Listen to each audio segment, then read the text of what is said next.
All right, sports fans, how's everybody out there doing?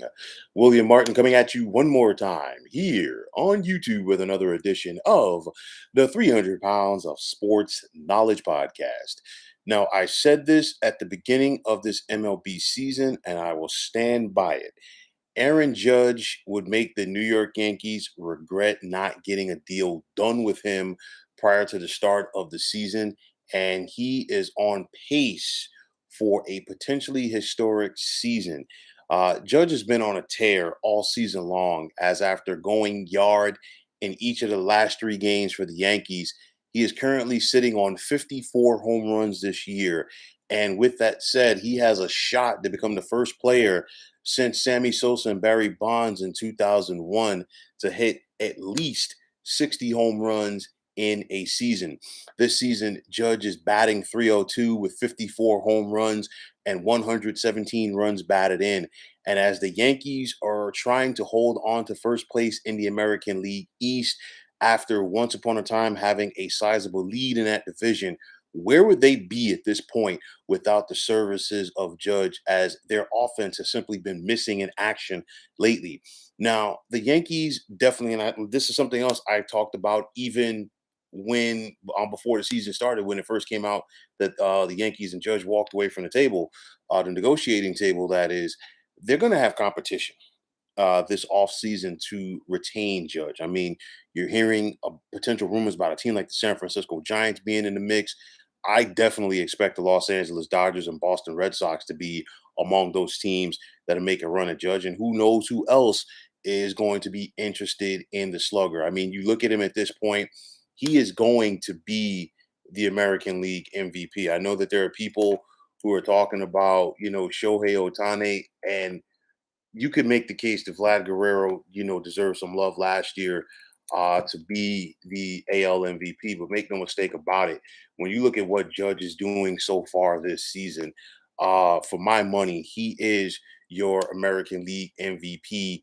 And at this point, there's no ifs, ands, or buts about it. And for me, this falls into the lap of owner Hal Steinbrenner along with general manager Brian Cashman. Remember, at the beginning of the season, Brian Cashman came out and famously said, well, we offered Judge $230 million and he walked away. And he did that, to try to get sympathy from the fans and the media in New York City to say, well, you know what, how could this guy turn down this money?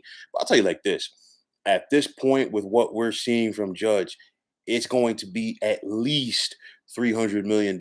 I wouldn't be surprised if Judge's deal were to exceed $325 million, especially if you can get a bidding war in place for his services. Now, the Yankees already have more than $123 million committed to player salaries already for next season, and that includes the likes of Garrett Cole, Giancarlo Stanton, and Josh Donaldson. And I said it when it happened, and I'll continue to say it. The Minnesota Twins fleeced the New York Yankees in that trade. That included Gary Sanchez going to Minnesota, and of course they got Josh Donaldson back. Donaldson's not the player that he was when he was an MVP in his own right in the American League. He still has some power, but you're going to pay a guy more than $20 million next year to hit about 200. You think about Garrett Cole.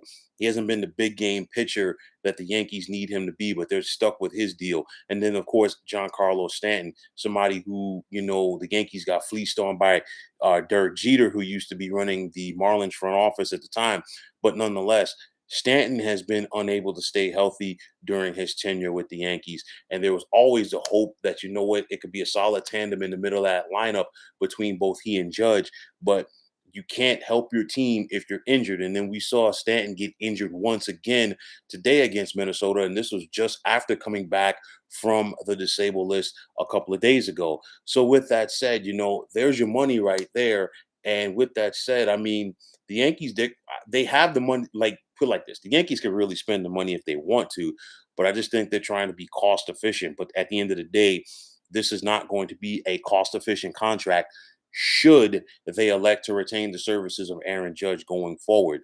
I'll say this, just like I said before, If this was a George Steinbrenner run Yankees team, things would be totally different in the Bronx right now for a variety of reasons. I'm not going to get into all of that right now, but nonetheless, Judge has been balling out since the word go this season. And at some point, regardless, in my opinion, of what he's able to do or not do next month in the postseason, he's going to be MLB's next $300 million man. Now, if Judge has himself a big time postseason at this point and somehow helps the Yankees win the World Series for the first time since 2009, well, you know what? That price tag just went through the roof.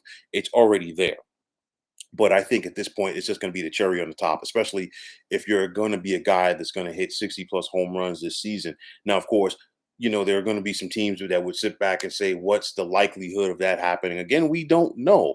But nonetheless, you know what? It's one of those where it if you're the Yankees, it's one of those where, okay, how much is it going to cost you to lose Aaron Judge? Because you think about, the fan base, how they're behind him for the Yankees.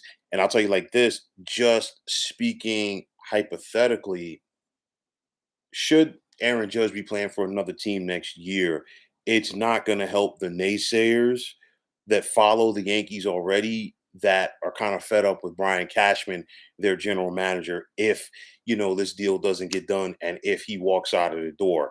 Now, I said it before and I'll say it again, and I hate to sound like a broken record with saying this, but I'm going to come back to something.